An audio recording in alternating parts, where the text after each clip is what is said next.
मेरी बेटे की शादी पहले 3 बार हो चुकी थी। हर बार शादी की पहली रात को ही दुल्हन गायब हो जाती थी। कमरे से चीखने की आवाज आती, लेकिन जब तक हम पहुंचते उतने में दुल्हन गायब होती थी। अब हम लोगों ने मेरे बेटे की चौथी शादी करवाई, लेकिन इस बार हमने प्लान बनाया कि हम लोग छुपकर देखेंगे कि आखिर कमरे में होता क्या है। जब हम लोगों ने उसके कमरे में छुपकर देखा कि आखिर दुल्हन गायब कैसे होती है, तो हमने कुछ ऐसा देखा, उस पर विश्वास नहीं हो रहा था। हमने देखा कि मेरा नाम आरती है। मैं एक छोटे से साधारण परिवार में ही पली बड़ी थी। मैं और मेरा छोटा भाई अपने पिता के साथ रहते थे। मेरी माँ हमारे बचपन में ही इस दुनिया को छोड़कर चली गई थी। हमारी परवरिश मेरे पिताजी ने ही की थी। खेतों में मजदूरी करके उन्होंने हमें पढ़ाया लिखाया था। मेरी पढ़ाई पूरी हो चुकी थी। अब मैं अध्यापिका पद की एक अच्छी सरकारी नौकरी की परीक्षा दे रही थी। आज सुबह सुबह का समय था। मैं और मेरा भाई भी आज जल्दी उठ चुके थे, क्योंकि आज मेरे सरकारी नौकरी का परिणाम आने वाला था। मैं तो बस घबराहट के मारे अपने नाखून चबा रही थी। आखिर इतनी मेहनत जो की थी मैंने इस जॉब के लिए, पिताजी मुझे बार बार दिलासा दे रहे थे कि सब अच्छा होगा। अब सिर्फ परिणाम आने में 1 घंटा बचा था। तभी हमारे पड़ोस के भैया अपना लैपटॉप लेकर आ गए, क्योंकि हमारे पास कंप्यूटर या लैपटॉप नहीं था।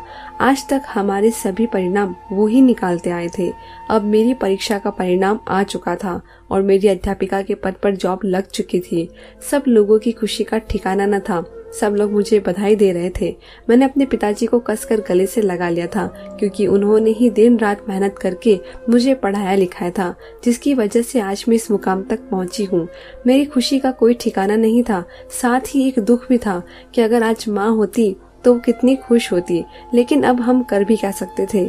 खैर, जैसे ही मेरी जॉब का मेरी सहेलियों को पता चला, वो सब हमारे घर आ चुकी थी और पार्टी मांगने लगी। पापा ने भैया को कुछ पैसे दिए और बाजार से कुछ मिठाई और नमकीन मंगवाई। सब लोगों ने जलेबी समोसे के साथ कोल्ड ड्रिंक का आनंद लिया। फिर कुछ देर हंसी ठिठोली करने के बाद वो सब चली गई और मैं भी अपने काम में लग गई। कुछ दिन यूं ही निकले। अब मेरी ज्वाइनिंग भी हो चुकी थी। मेरे गांव से कुछ दूरी पर एक शहर था। उसी में एक स्कूल में मेरी पोस्टिंग थी। कुछ दिन तो बस से ही आना जाना किया, लेकिन फिर मैंने एक स्कूटी ले ली और उससे आने जाने लगी। पापा की भी अभी तबीयत खराब रहने लगी थी। छोटा भाई भी अभी 9वीं कक्षा में पढ़ता था। पूरे घर की जिम्मेदारी मुझ पे आ चुकी थी। घर का काम करने के बाद अपनी ड्यूटी पर जाती थी। कुछ दिनों बाद मेरी बुआ के लड़के की शादी थी। हम लोगों को वहां जाना था, इसलिए मैंने कुछ दिनों की छुट्टी ले ली और हम सब शादी में चले गए। पापा को भी हम साथ में लेकर चले गए, क्योंकि वो अकेले कैसे रह पाते और उनकी तबीयत भी ठीक नहीं थी, तो मैं उन्हें अकेले ऐसे कैसे छोड़ सकती थी। वहां जाकर हम लोगों ने शादी को अच्छे से एंजॉय किया और शादी के दूसरे दिन वापस घर आ गए। घर आकर मैं पूरे घर की सफाई में लग गई, क्योंकि इतने दिनों से घर बंद पड़ा था, जिसकी वजह से पूरे घर में धूल मिट्टी जम गई थी। कुछ दिन बाद पिताजी की तबीयत अचानक खराब हो गई। उन्हें हॉस्पिटल लेकर गए। वहाँ डॉक्टर ने उन्हें एडमिट कर लिया। कुछ दिन एडमिट रखने पर भी उनकी तबीयत में कोई सुधार नहीं था। अब मैंने उन्हें बड़े शहर में ले जाने की सोची। दूसरे दिन हम पापा को लेकर बड़े हॉस्पिटल में जाने ही वाले थे कि उससे पहले ही वो सबको छोड़कर जा चुके थे।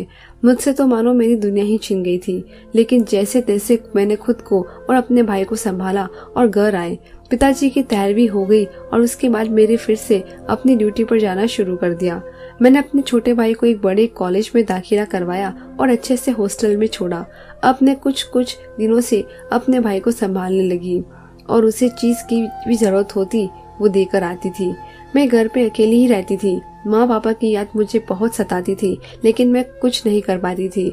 कुछ दिन बाद मेरे मामा मामी हमारे घर पर आए। उन्हें देखकर मुझे बहुत अच्छा लगा। कुछ देर बातें करने के बाद उन्होंने मुझे अपने साथ चलने को कहा, लेकिन मैं कैसे जा सकती थी, क्योंकि जहाँ पर मेरी ड्यूटी थी वो मेरे ननिहाल से बहुत दूर था। आने जाने में कई घंटे लगते थे, इसलिए मैंने जाने से मना कर दिया। दरअसल वो लोग मेरे रिश्ते की बात करने आए थे। मामा ने कहा कि बेटी, अब तुम्हारी भी शादी की उम्र हो गई है, कब तक यूँ अकेली रहोगी? तुम शादी कर लो, ताकि तुम्हारे सहारा मिल जाएगा और अकेलापन दूर हो जाएगा। मुझे शादी में कोई भी इंटरेस्ट नहीं था, लेकिन मैं मामा को कैसे बोल सकती थी कि मुझे शादी नहीं करनी, क्योंकि वो मुझसे बड़े थे और मेरे माँ पापा जैसे थे। उन्हें भी तो मेरी फिक्र थी। खैर, मैंने उन्हें हाँ बोल दी। कुछ दिन यूं ही निकले। फिर एक दिन मामा का कॉल आया और वो कह रहे थे कि मुझे लड़के वाले देखने आ रहे हैं। दूसरे दिन लड़के वालों के आने से पहले मामा मामी आ गए और सब तैयारियों में हाथ बटाने लगे। कुछ देर बाद लड़के वाले आए और मुझसे कुछ बातें की और कहा कि हमें लड़की पसंद है। इस तरह मेरा रिश्ता पक्का हो गया था। मेरे होने वाले पति का नाम गोपाल था और वो भी एक सरकारी नौकरी करते थे, लेकिन अफसोस वो भी मेरी तरह अनाथ थे। घर में सिर्फ गोपाल और उनकी बहन पायल ही रहते थे। इस तरह मेरी गोपाल से कॉल पे बात होने लगी और दोनों के दिल मिलने में टाइम न लगा। मुझे भी गोपाल का स्वभाव और उसके विचार बहुत अच्छे लगे। अब मेरे भाई का भी कॉलेज कंप्लीट हो चुका था। मेरा भाई घर आया और मुझसे खूब बातें करने लगा। अब घर में मेरी शादी की तैयारियां शुरू हो गई। कुछ दिनों बाद मेरी शादी की डेट जो निकल गई थी, मेरा भाई भी हर काम भाग भाग के कर रहा था, जैसे मानो वो मेरी शादी में कोई कमी नहीं रखना चाहता हूँ। मेरी शादी में कोई कमी नहीं रहने वाली थी, लेकिन कमी सिर्फ एक चीज की थी, वो मेरे माँ बाप की। उनकी याद मुझे बहुत सता रही थी। खैर, मुझे अब एक चिंता सताने लगी कि मेरे बाद मेरे भाई का ख्याल कौन रखेगा। मुझे डर था कि कहीं वो अकेला रह रहकर बिगड़ न जाए। मैंने इस बारे में मामा से बात की तो उन्होंने मेरे भाई को अपने पास रखने का बोला।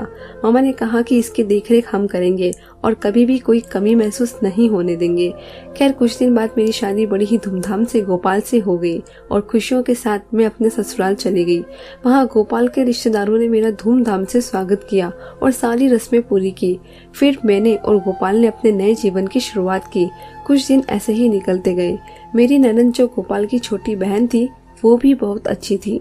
पढ़ाई में ग्रेजुएशन कर रही थी और काफी होशियार भी थी। अब मेरा भाई भी बड़ा हो चुका था और पढ़ाई करके अच्छी जॉब भी करने लगा था।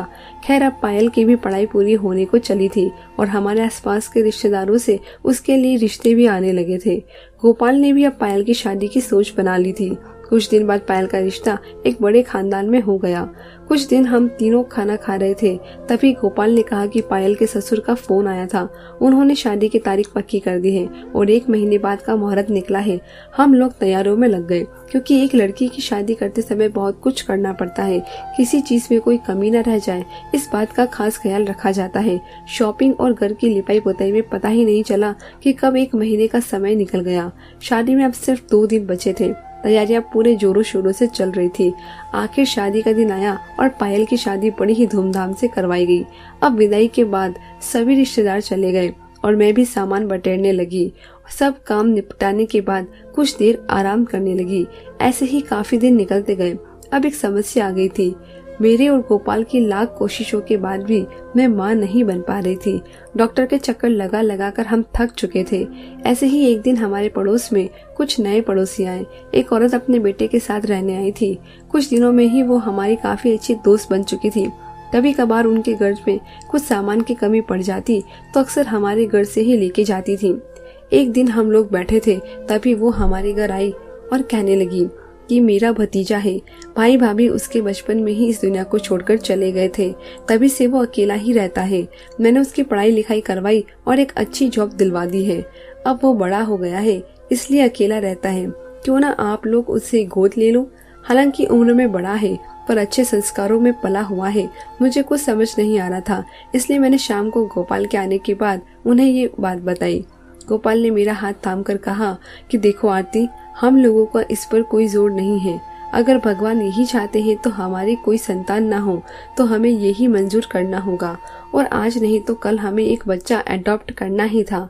क्यों ना हम पड़ोसन दीदी के भतीजे को ही ले ले। अब दीदी इतनी अच्छी है, उन्होंने ही उसका पालन पोषण किया है तो अच्छा ही होगा ना। और उस बेचारे को गोद लेने का विचार बना लिया। आज हमारी शादी की 10वीं सालगिरह थी। आज ही के दिन हम लोगों ने उस लड़के को गोद ले लिया। उसका नाम आलोक था। आलोक और हम लोगों को शुरू में एक दूसरे को समझने में काफी दिक्कत हुई, लेकिन फिर कुछ दिन बाद हम बिल्कुल घुल मिल गए और हम भी उसे बिल्कुल अपना ही बेटा मान चुके थे। ऐसे ही 1 साल निकला। उसके बाद हमने आलोक की शादी करने की सोची। आलोक के लिए लड़की देखनी शुरू कर दी गई। कुछ जगह रिश्ते देखने के बाद आलोक के लिए एक अच्छा रिश्ता मिल गया। लड़की का नाम काव्या था। हम लोगों ने आलोक की शादी काव्या से बड़ी धूमधाम से करवा दी। शादी के बाद भी सभी रस्मों को पूरा किया और काव्या को आलोक के कमरे में छोड़ आए। कुछ देर बाद मैं और गोपाल भी अपने कमरे में आकर सो गए। तभी कुछ देर बाद आलोक के कमरे से चिल्लाने की आवाज आई। हम लोग घबरा गए और दौड़कर आलोक के कमरे में गए। वहां जाकर देखा तो आलोक बेहोश पड़ा था और काव्या कमरे से गायब थी। हम लोगों ने आलोक को जैसे तैसे होश में लाया और काव्या के बारे में पूछा। आलोक ने अपना सिर पकड़कर कहा कि उसे कुछ भी नहीं पता। वो तो जैसे ही कमरे में आया तो अचानक से बेहोश हो गया और फिर उसके बाद क्या हुआ उसका उसे कुछ पता नहीं। हम लोग बहुत घबरा गए कि आखिर काव्या कहाँ गई। सब जगह तलाश की लेकिन काव्या का कोई पता नहीं चला। आखिर में हम लोगों ने ये स्वीकार कर लिया कि शायद काव्या इस शादी से खुश नहीं थी, इसलिए अपने पसंद के लड़के के साथ भाग गई। अब ऐसे ही कुछ दिन निकले और हम लोगों ने आलोक की दूसरी शादी करवाने की सोची। काफी मेहनत के बाद एक अच्छे परिवार का रिश्ता मिल गया और आलोक की शादी हो गई। अब जैसे ही रात हुई आलोक के कमरे से फिर वही जोर से चिल्लाने की आवाज आई और हम लोग वहां पहुंचे तो देखा कि आलोक बेहोश पड़ा है और उसकी बीवी कमरे से गायब है। हम लोगों की तो हालत खराब हो गई। घबराहट के मारे हमारी जान निकले जा रही थी।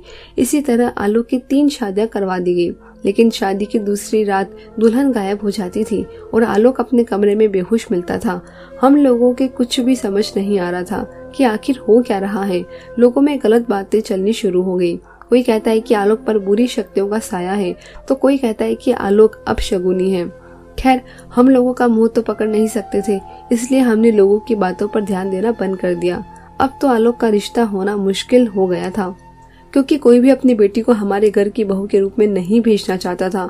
सबको यही लगता था कि हमारे घर में कोई काला जादू होता है जिसकी वजह से लड़कियां गायब हो जाती हैं। अब हम लोग पूरी तरह से परेशान हो चुके थे, लेकिन हम आलोक को इस तरह कुंवारा भी तो नहीं रख सकते थे। हम लोगों ने आलोक की चौथी शादी के बारे में सोचा और लड़की तलाशने लगे।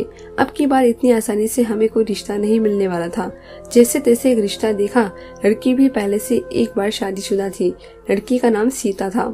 सीता की शादी को केवल 5 महीने ही हुए थे कि उसका पति का देहांत हो गया। सीता अपने माता पिता के पास एक विधवा की जिंदगी गुजार रही थी। हम लोगों ने सीता के माता पिता से आलोक की बाकी की 3 शादियों के बारे में बात कर ली थी। उन्हें इस बात से कोई आपत्ति नहीं लगी और हम लोगों ने आलोक और सीता की शादी करवा दी। हमारा दिल बहुत घबराया हुआ था कि कहीं इस बार भी ऐसा कुछ न हो जाए जो आलोक की बाकी की शादियों में हुआ था। सीता के गृह प्रवेश के समय मेरी ननद आ चुकी थी। दरअसल पायल और उसके पति शादी के बाद विदेश चले गए थे, अभी अभी लौटे थे। उन लोगों को मैंने सब बातें फोन पे बता दी थी। सीता का अच्छे से गृह प्रवेश करवाया गया। यूं तो खुशी का दिन था, लेकिन हम लोगों में से किसी के चेहरे पर खुशी नहीं थी, क्योंकि हम लोगों के तो दिमाग में सिर्फ वही बात दौड़ रही थी कि पता नहीं इस बार क्या होगा। साथ ही मन में इस डर ने घेर डाल रखा था कि पिछली बार की तरह हो गया तो हम लोग क्या करेंगे। इस बार मेरी ननद ने कहा कि क्यों ना हम लोग आज देखें कि आखिर आलोक के कमरे में होता क्या है। हम लोगों ने पायल की बात मान ली और आज रात आलोक के कमरे में छुपकर देखने का प्लान बनाया कि आखिर क्या होता है। जैसे ही रात हुई हम लोग आलोक के कमरे में कहीं एक कोने में छुप गए और देखने लगे कि आगे क्या होने वाला है। जैसे ही आलोक कमरे में आया और उसके बाद जो हुआ उसे देखकर तो हमारे पैरों तले से जमीन खिसक गई। हमने देखा कि आलोक एक बड़े से चाकू के साथ कमरे में आया है। आलोक ने जैसे ही सीता पर चाकू से वार करना चाहा, तब गोपाल ने जाकर उसे रोक लिया।